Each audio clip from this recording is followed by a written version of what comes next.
은혜 받으신 하나님의 말씀은 시편 103편 1절에서 11절까지의 말씀입니다. 제가부터 읽겠습니다. 내 영혼아 여호와를 송축하라. 내 속에 있는 것들아 다 그의 거룩한 이름을 송축하라.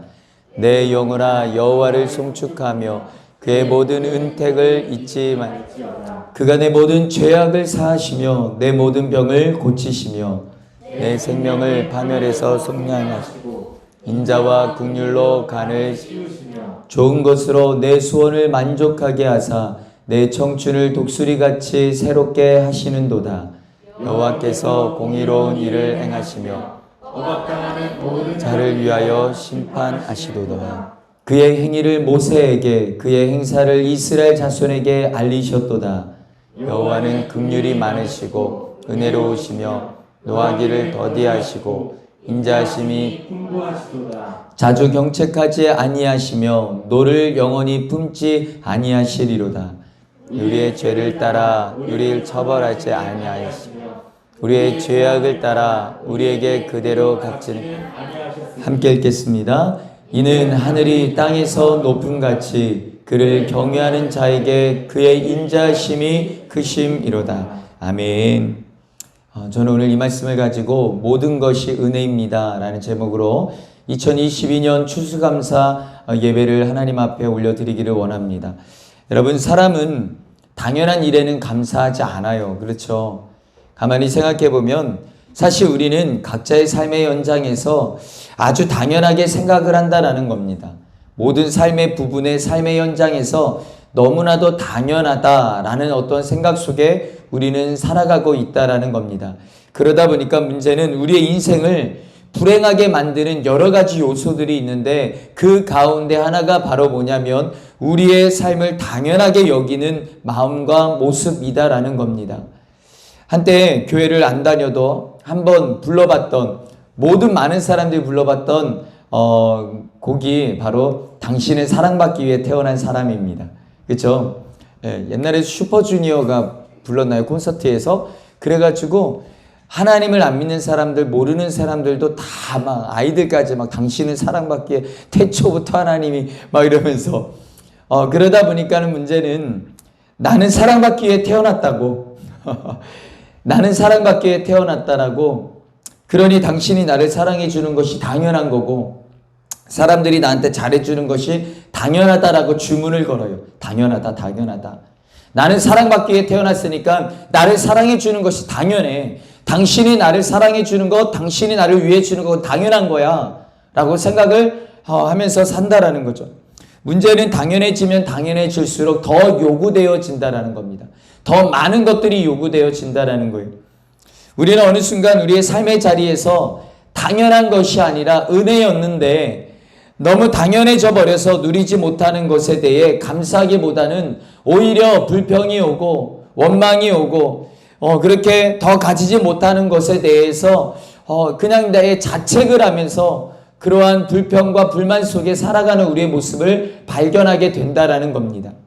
여러분, 사람은 자기 자신에 대해 지나치게 관대한 부분이 있습니다. 그렇죠?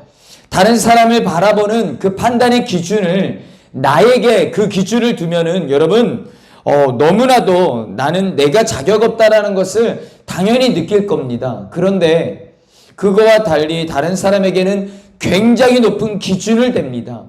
그러나 자기 자신에 대해서는 그렇지 않다라는 거죠. 굉장히 관용적인 태도를 갖는다라는 겁니다. 특별히 있는 모습 그대로 볼 수 있는, 그렇죠? 여러분 한번 생각해 보세요. 여러분의 있는 모습 그대로를 그대로 볼 수 있는 현장이 어딜까요? 가정입니다. 그렇죠? 특별히 우리 부모님, 우리 같은 경우는 그 있는 모습 그대로를 볼 수 있는 그 가정 안에서 여러분 우리가 그럽니다. 사실 우리는 그렇게 잘하지는 못해요. 그렇게 살지는 못해요. 그런데 자녀들에게 요구를 합니다. 너 그래야 되지 않냐고. 너 자녀인 너는 그렇게 하는 게 당연하다라고 그렇게 들이민다라는 거죠. 여러분, 우리가 분명히 기억해야 할 것은 당연한 것은 없습니다. 당연한 것은. 사실 우리가 당연하다라고 느끼는 그 모든 것들은 누군가에게는 기적이 될 수 있다라는 겁니다. 내가 생각할 때는 너무나도 당연한 부분인데 누군가에게 있어서는 그것을 꿈꾸고 정말로 기대하고 간절히 기도하면서 그렇게 한 번이라도 살아봤으면 좋겠다라고 하는 기적과 같은 삶이다라는 겁니다. 오늘은 2022년도 추수감사 주일입니다. 여러분, 우리가 하나님께 감사 예배를 드리는데 특별히 추수감사 주일을 맞이하여서 오늘 본문 쪽에서 우리는 이런 고백을 했으면 좋겠습니다. 한번 따라해 보겠습니다. 당연한 것 없고 모든 것이 은혜였구나. 다시요. 당연한 것 없고 모든 것이 은혜였구나. 그런 고백이 있었으면 좋겠습니다. 당연한 것은 없고 모든 것이 은혜였구나. 진짜 은혜였구나. 당연한 게 아니었구나. 여러분, 오늘은 우리는 추수감사주의를 맞이하여 다윗이 자기 자신과 이스라엘을 돌아보면서 하나님이 베풀어 주신 그 은혜가 얼마나 감격적인지를 찬양하고 있는 내용을 우리가 살펴보기를 원합니다. 그럼 먼저 다윗은 자기 자신에게 이렇게 선언을 해요. 자기 자신에게 선언을 하는 겁니다. 보면 1절과 2절 말씀 보십시오. 같이 한번 읽어보겠습니다. 시작. 내 영혼아 여호와를 송축하라. 내 속에 있는 것들아 다 그 성호를 송축하라. 내 영혼아 여호와를 송축하며 그 모든 은택을 잊지 말지어다. 아멘. 다윗은 자기 자신을 향해 계속 말합니다. 여호와를 송축하라. 여호와를 송축하라. 여호와를 송축하라. 이 짧은 구절 속에 다윗은요 계속해서 여호와를 송축하라. 여호와를 송축하라. 여호와를 송축하라. 물론 하나님께 은혜를 받았기 때문에 하나님을 송축하라는 것이 송축하라고 말하는 것 같은데 여러분 가만히 보면 3번이나 걸쳐서 이렇게 여호와를 송축하라고 말하는 것에는 분명 더 깊은 의미가 담겨져 있다라는 것입니다. 신기한 것은 우리는 은혜 받는 것은 당연하게 여겨요. 그러나 감사하는 것은 당연하게 여기지 않는다라는 것입니다. 즉 은혜를 당연하게 여기지 말고 그 은혜를 기억하면서 하나님께 감사하라고 송축하라고 다윗의 굳은 의지가 이 고백 속에 담겨져 있는 겁니다. 이처럼 다윗이 하나님의 은혜에 대해 그가 굳은 결심을 하는 이유가 있어요. 여러분 적어도 다윗은 자신이 하나님의 은혜를 받아 마땅한 존재라고 생각하지 않습니다. 하나님의 그 엄청난 은혜를 받아 누릴 만한 자다라고 그런 존재라라고 다윗은 그렇게 자기 자신에 대해서 생각을 하지 않습니다. 아무리 생각을 해봐도 자신은 하나님의 은혜를 받기에 합당하지 않은 존재인 거예요. 아무리 돌아보고 아무리 생각하고 아무리 기억을 해봐도 자기 자신은 하나님의 그 은혜를 누릴 만한 그런 존재가 아니다라는 겁니다. 그런데 하나님 은혜 주셨다고. 하나님의 엄청난 은혜가 자기의 인생 가운데 있었다라고.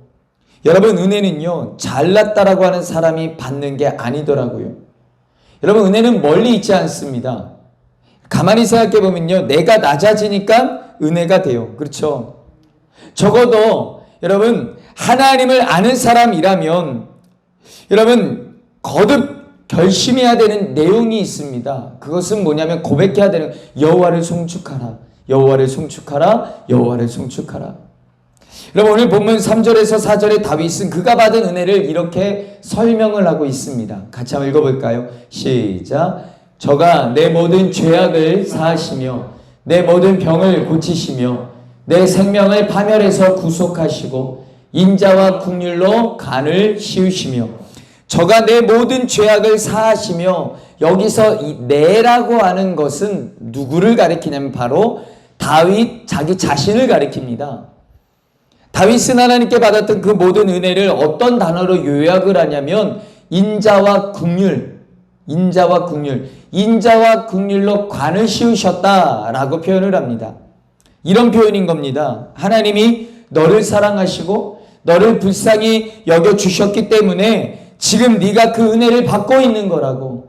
그러니까는 지금 하나님이 그러니까 자신을 사랑하시는 이유를 다윗 자기 자신을 사랑하시는 이유를 다른 것이 아니라 절대로 합당하기 때문이 아니다라는 거예요. 하나님이 자기 자신을 사랑하시는 이유는 불쌍히 여기셔서 긍휼히 여기셔서 그렇게 은혜를 주셨다라는 거예요. 그러기에 내가 받은 어떠한 은혜도 당연한 것이 없다고, 그냥 그 자체로 정말로 은혜인 거라고, 받을 수 없는 자가 받은 은혜이기 때문에 내 영혼아 여호와를 송축할지어다, 내 영혼아 여호와를 송축할지어다, 내 영혼아 여호와를 송축할지어다, 다윗은 고백을 하고 있다라는 겁니다. 저는 우리 예수 이름께 모든 성도님들이 이 고백이 확실하시기를 주님의 이름 간절히 축복합니다. 여러분, 은혜는요 정말로 내가 잘났다라고 하는 사람이 받는 게 아니에요. 그렇죠? 내가 못났다라고 느끼는 사람이 받는 거더라고요. 예전에 신방을 갔습니다. 신방을 갔는데 이 감사헌금 봉투에 보통 이렇게 잘 안 적으세요. 이름만 적으시죠. 그런데 한 집사님이 신방을 갔는데 감사헌금 봉투에 뭐라고 적으셨냐면, 이런 남편 주심에, 이런 자녀 주심에 감사합니다. 너무나도 좋은, 정말 좋은 남편이라고, 정말 좋은 자녀라고, 그러면서 정말 좋은 남편 주심에, 자녀 주심에 감사하다라고 그렇게 써져 있더라고요. 여러분, 그러면서 뭐라고 하시냐면은, 자신은 너무 부족한데, 자신은 정말로 연약한데 하나님께서 자기에게 너무나도 좋은 남편 주셨고 너무나도 좋은 자녀 주셨다라고. 여러분, 제가 볼 때는요 이런 아내 없을 것 같고요, 이런 엄마 없을 것 같습니다. 여러분, 은혜는요 잘났다라고 하는 사람이 받는 게 아닙니다. 은혜는 멀리 있는 게 아니에요. 자기를 낮추면 자신이 낮아지니까 은혜가 되더라고요. 여러분, 사실 우리가 하나님의 자녀라고 하는 점에서 우리 중에 은혜 안 받은 사람은 단 한 사람도 없습니다. 그렇잖아요. 모든 하나님의 사람은요 다 하나님의 은혜를 받은 사람들이에요. 여러분, 문제는 누군가에게는 그 은혜가요, 누군가에게는 야 어떻게 나 같은 사람에게 이런 은혜를, 근데 누군가에게는요 그것이 그냥 당연해요. 여러분, 은혜가 없어서 감사를 못하는 게 아니라 내가 누구인지를 망각하니까 감사가 없어지는 겁니다. 나의 존재가, 내가 누군지를 자꾸 망각을 하니까 은혜가 안 되는 거예요. 여러분, 우리는 성경에 10명의 나병 환자 이야기를 너무나도 잘 압니다. 그렇죠? 10명의 나병 환자가 동일하게 나음을 받았습니다. 그런데 딱 한 사람만 돌아와서 예수님께 감사라는 장면을 우리는 너무나도 잘 알아요. 성경을 보면은요 그 사람을 사마리아인이라고 말합니다. 여러분, 사마리아인은 유대인의 관점에서 사마리아인은 개보다도 못한, 상종할 수 없는 사람입니다. 즉 무슨 말이냐면, 예수님께서 은혜를 받기에 합당하지 않는 사람에게 은혜를 주셨다라는 거예요. 그러니까 이 사람은요, 이 사람 입장에서는요 자기가 받을 만한 은혜를 받은 것이 아니기 때문에 돌아올 수밖에 없었다라는 거예요. 너무나도 기가 막혀서, 너무나도 감사해서, 나는 정말로 사마리아인, 절대로 은혜를 누리지 못하고 받을 수 없는 자인데 그분이 나에게 은혜 주셨다고.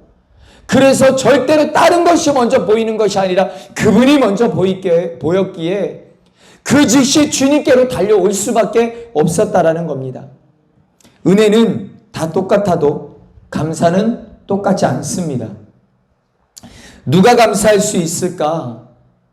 여러분, 누가 감사할 수 있을까요? 내게 주신 은혜가 감당할 수 없는 은혜라는 사실을 믿는 사람이요, 그 사람이 감사할 수 있다라는 겁니다. 나는 부족한데 하나님께서 내게 은혜 주셨다고. 난 정말 연약한데 절대로 하나님의 은혜를 받을 수 없는 존재인데 하나님 은혜 주셨다고. 그것을 믿는 사람만이 감사할 수 있다라는 거예요. 그런 고백이 있는 저와 여러분 될 수 있기를 주님의 이름을 간절히 축복합니다.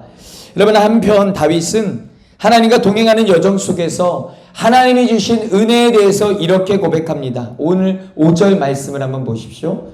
같이 한번 읽어보겠습니다. 시작. 좋은 것으로 내 소원을 만족해 하사 내 청춘으로 독수리같이 새롭게 하시는도다. 아멘. 다윗의 이 고백에서요, 좋은 것으로, 여기서 이 좋은이라는 단어가요, 원어 성경에 보면은 뭐라고 되어 있냐면 토부라고 되어 있습니다.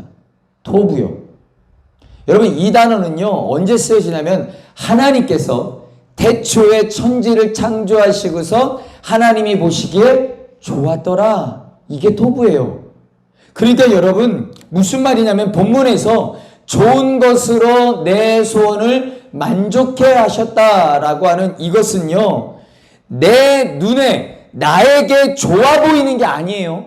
내 눈에 좋아 보이는 게 아니라 하나님의 눈에 좋은 것을 내게 주셨고, 그 하나님의 눈에 좋은 것은요, 결국은 내 소원의 만족을 넘어서게 한다라는 거예요. 여러분에게 질문해 볼게요. 지난 1년간을 한번 뒤돌아보십시오. 많은 일들이 있었죠. 그죠? 여러분에게 좋았던 것은 몇 가지나 있으세요? 제가 이 자리에서 여러분에게 종이를 나눠드리고 한 해를 돌아보면서 여러분에게 정말로 좋았던 것이 몇 가지가 있었는지 써보세요 라고 한다면 여러분 뭐라고 쓰시겠어요? 대부분 나쁘지는 않았지만 그렇다고 좋았다라고 말할 만한 것도 없었는데 사실 아마 많이들 그렇게 생각하실 거예요. 왜냐하면 우리 기준으로 볼 때, 내 생각으로 생각해 볼 때 좋았던 적이 별로 없거든요. 그냥 그렇죠? 여러분 다윗을 보면 다윗은요 사울에게 10년 이상을 쫓겨다녔습니다. 그렇죠? 아무리 봐도 좋아 보이질 않아요. 절대로요. 그런데 그런 다윗이 지금 뭐라고 말하냐면 하나님이 자기에게 좋은 것을 주시는데 내 영혼의 소원을 만족해 하실 만한 그런 좋은 것을 주신다라고 합니다. 우리 눈에는 좋아 보이지 않을 수 있습니다. 그러나 성경은 말해요. 토부라고. 여러분 우리가 두 번째로 생각할 수 있는 것은 다윗이 하나님 앞에서 감사를 하는데 왜 좋은 거라고 말하는가? 여러분 그것은 바로 하나님의 일하심에 대한 신뢰 때문입니다. 여전히 내 삶 가운데서 일하고 계시고 역사하고 계시고 앞으로도 그러실 것이라는 그 믿음과 신뢰요. 여러분 하나님은 여전히 지금도 일하시기 때문에 비록 내 눈에는 좋아 보이지 않아요. 그러나 토부요. 하나님 눈에 좋아 보이는, 그래서 결과적으로는 좋은 일이 될 거라는 거예요. 그것이 바로 오늘 본문 6절의 말씀입니다. 우리 같이 한번 읽어볼게요. 시작. 여호와께서 의로운 일을 행하시며 압박당하는 모든 자를 위하여 판단하시는도다. 다윗은 하나님께서 그의 인생에 선한 것을 주시는 분이라고 고백한 이후에 왜 공의로운 하나님이 억압하는 자들을 보호하신다라고 말을 할까요? 여러분 공의로운 하나님이라면 억압받는 현실을 안 주셔야만 맞잖아요. 당연한 거죠. 좋으신 하나님이라면 믿는 자들에게 고난당하는 일이 없어야 되잖아요. 하나님은 믿는 자들에게 절대로 어려움을 당하는 현실을 주시면 안 되잖아요. 왜 고통당하는 현실을 주시냐는 거예요. 왜 어려움 당하는 일을, 그 상황들을 주시냐는 거예요. 왜 마음이 상하는 일을 주시냐는 거예요. 왜 때로는 정말로 죽고 싶고 때로는 정말로 모든 걸 다 포기하고 싶어, 그런 거를 왜 주시냐는 거예요. 왜요? 공의로운 하나님이시라면 이유가 있다라는 겁니다. 이유가요.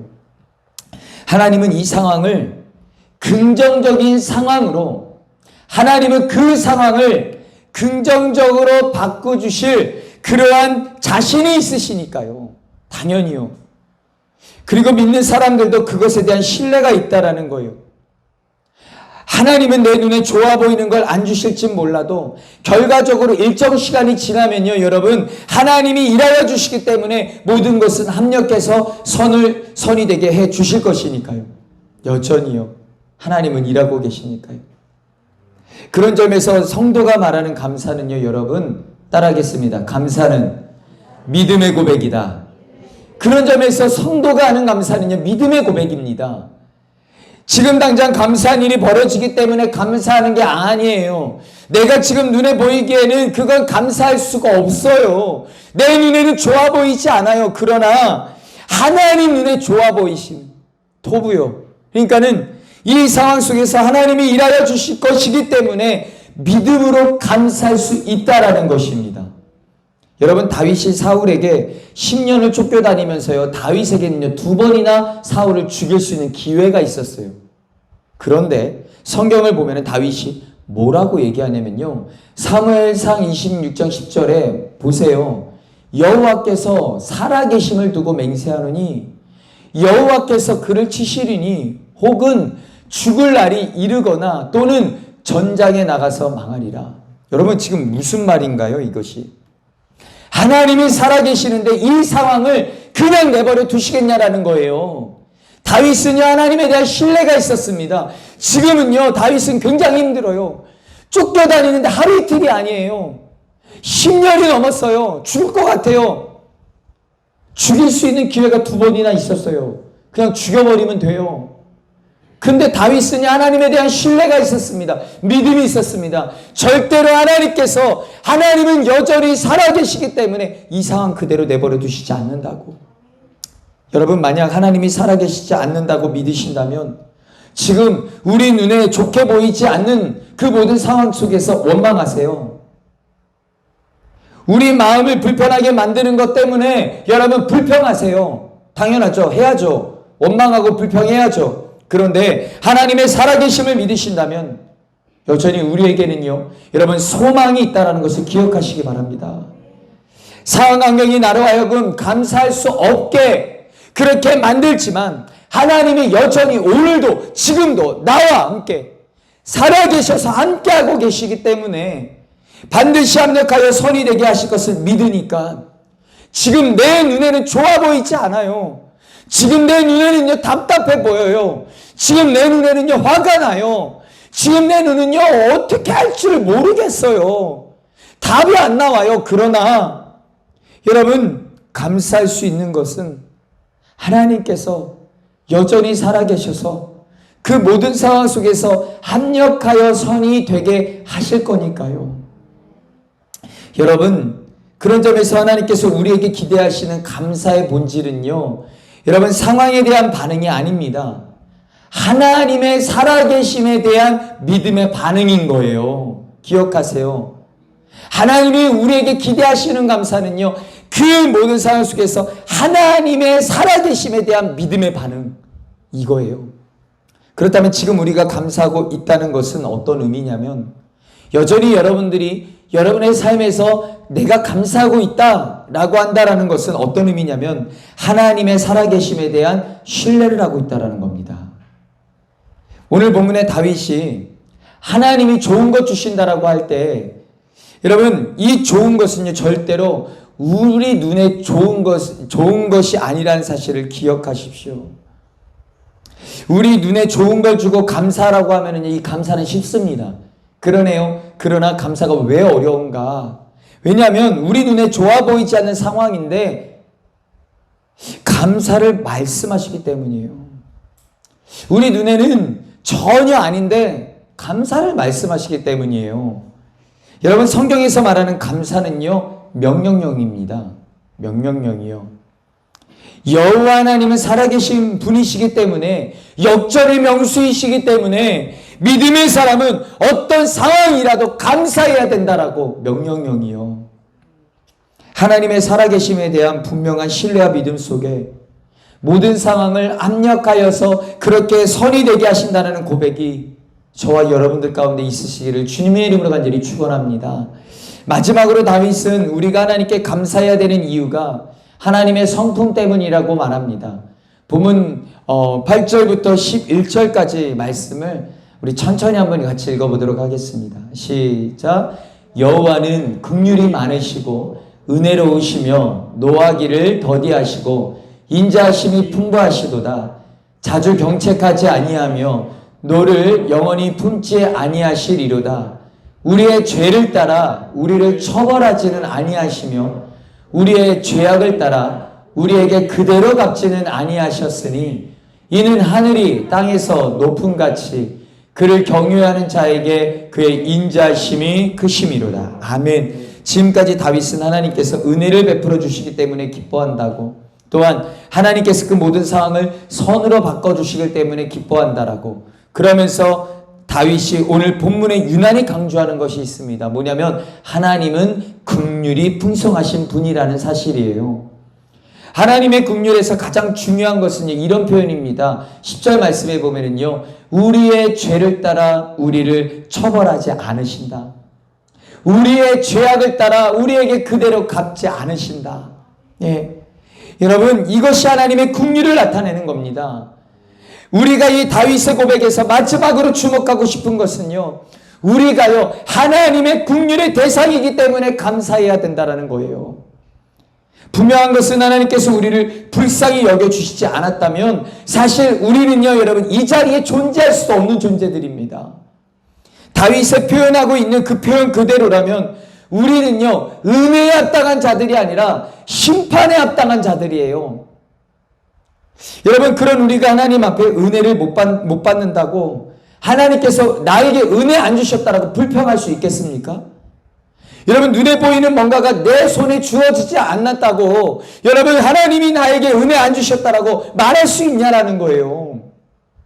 그런 내가 하나님께 긍휼의 대상이라는 것을 잊어버리고 하나님께 뭘 못 받았다고, 이거 안 주셨다고, 내가 이렇게 기도했는데 하나님 응답 안 주셨다라고, 내가 이렇게까지 헌신했는데 하나님 나를 안 사랑해 주신다라고, 나를 외면하신다라고, 더 좋은 것 안 주셨다라고 여러분 그렇게 말씀하실 수 있으시겠냐라는 거예요. 다윗이 유난히 강조하는 것은 하나님이 우리를 오래 참아주고 계신다라고, 그 자체만으로도 여러분 감사해야 된다라는 것입니다. 사랑하는 성도 여러분, 지난 한 해를 돌아보면 여러분은 복받을 만한 삶을 사셨습니까? 역으로요, 여러분이 정말로 하나님 앞에 그렇게 말씀하실 만큼 정말로 복받을 만한 삶을 사셨습니까? 여러분, 하나님이 우리에게 기대하시는 수준은요 사실 굉장히 높습니다. 성경을 보면은 마음을 다하고 뜻을 다하고 뭐예요? 내 힘을 다하고 생명을 다해서 주 너의 하나님을 사랑하라고 하셨어요. 자, 우리가 만약 이 기준에 부합했다면 은혜 주시는 게 맞아요. 그쵸? 그리고 은혜를 못 받았다면 하나님이 잘못하신 거 맞죠? 당연하죠. 그러시면 안 되죠. 그런데 다시 한번 질문합니다. 여러분은 마음을 다하고 뜻을 다하고 힘을 다하여 주 너의 하나님을 사랑하셨습니까? 항상 기뻐하고 쉬지 말고 기도하고 범사에 감사하셨습니까? 다윗은 본문에서 하나님이 우리의 죄를 경책하지 않으신다, 하나님이 우리를 긍휼히 여기신다, 하나님의 인자하심으로 심판을 받지 않는다는 사실을 계속 강조하고 있습니다. 그러니까는 우리는 은혜를 받을 만한, 은혜에 합당한 사람들이 아니다라는 거예요. 우리는 은혜를 받을 만한 합당한 사람이 아니잖아요. 이 사실을 기억한다면, 내가 오늘도 그 사실을 기억한다라고 한다면 여러분 하나님이 내 인생에 계셔주시는 것만으로도 여러분 그 자체가 은혜인 것입니다. 하나님 존재 자체가 그냥 우리에게 감당할 수 없는 은혜다라는 거예요. 그러므로 사랑하는 성도 여러분, 지금 우리의 손에 뭔가 있는가 없는가로 은혜를 여러분 그렇게 논하면 안 됩니다. 절대로요. 내 삶에서 지금 무언가가 되는가 안 되는가를 은혜를 논하면 안 돼요. 절대로. 하나님이 나 같은 존재를 외면하지 않으시는 것만 해도 우리에게는요 큰 은혜인 줄 믿습니다. 그런 점에서 우리는 모두 감당할 수 없는 은혜를 받은 사람입니다. 하나님이 여전히 나에게 기회를 주고 계신다면 지금 이 기회가요 감사의 제목이 될 것입니다. 여러분 이제 말씀을 좀 정리하기를 원합니다. 여러분, 성경이 말하는 감사는요 믿음의 고백입니다. 상황이 좋아야 감사하는 것이 아니라 믿음이 있어야지만 감사가 됩니다. 본문은 우리가 감사해야 될 세 가지 이유에 대해서 말합니다. 우리가 감사해야 될 이유에 대해서 이야기를 해줍니다. 첫 번째, 어떤 은혜도 당연한 은혜는 없다라는 겁니다. 당연하지 않아요. 내가 은혜받기에 합당하지 않은 존재였음에도 불구하고 은혜가 있었다면요 여러분 무조건 감사하시길 바랍니다. 받을 자격이 없는 우리에게 하나님이 주신 것입니다. 둘째, 지금 우리의 상황이 불편한데 지금 내가 보는 상황은 정말로 아닌데 어떻게 감사하냐고요? 여러분 하나님의 눈에는 좋은 거라니까요. 토부요. 네. 지금 내 눈에 좋아 보이는 게 아니라 하나님은 내 눈에 좋아 보이지 않는 것을 하나님 눈에 좋아 보이는 상황, 좋아 보이는 형편 등으로 바꿔주실 것입니다. 하나님은요 모든 상황 속에서 합력하여 선을 이루어 주시는 하나님이시다라는 겁니다. 마지막으로 세 번째, 아무리 생각해봐도 감사할 제목이 없으십니까? 여러분, 하나님의 긍휼하심이 우리에게는요 큰 감사입니다. 하나님의 긍휼하심이요. 예. 여러분, 우리는 은혜가 합당한 사람이 아니라니까요. 우리는요 징계와 심판이 합당한 존재들입니다. 그런데 하나님이 우리에게 은혜를 주셨어요. 여러분, 그렇다면은요 아무리 감사할 것이 없으십니까? 왜 없으세요? 여러분, 하나님의 긍휼하심이 우리 가운데 있습니다. 그 하나만으로도 하나님이 나와 함께 하신다는, 여전히 나와 함께 하시고 나와 내 안에 계시다는 그 자체만으로도 여러분 엄청난 은혜인 줄 믿습니다. 사랑하는 성도 여러분, 원하기는 올해를 마감하기 이전에 매일의 삶 속에서 더 풍성한 감사가 회복되시기를 주님의 이름으로 간절히 축원합니다.